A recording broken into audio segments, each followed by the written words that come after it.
Saudara, mobil rombongan yang dikendarai Kapolres Goa terlibat tabrakan saat menuju ke lokasi operasi tambang ilegal di Kabupaten Goa, Sulawesi Selatan.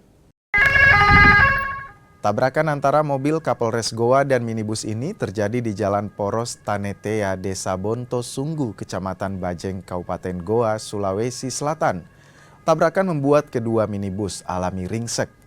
Peristiwa tabrakan ini terjadi saat mobil rombongan yang dikendarai Kapolres Goa hendak menuju ke Kecamatan Bontonompo.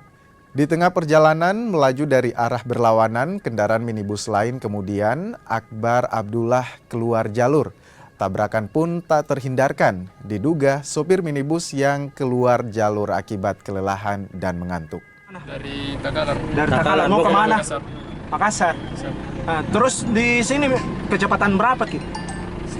Jika sambil ngobrol-ngobrol Cepat. juga. Enggak 30, terlalu. 20 itu. Enggak kita lihat Ini sampai bisa ke jalur Kenapa arah berlawanan. Sudah kecapean. Kecapean. Oh, berarti kecapean ya. mengantuk Ki, sempat mengantuk. Iya, sebab gini.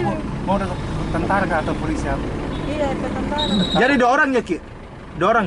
Dapat kami sampaikan, alhamdulillah ya, setelah terjadi musibah laka lantas, ya seperti tadi rekan-rekan juga ikut saksikan bersama, karena rekan-rekan ikut rombongan saya, bahwa ketika tadi kami lagi jalan di jalur yang memang jalurnya, kemudian ada salah satu driver pengendara mobil minibus warna merah dari lawan arah, kemudian langsung menabrak mobil kami. Tapi alhamdulillah dari driver yang memang menabrak mobil kami pun dalam kondisi sehat, ya tidak terjadi luka yang memang luka parah.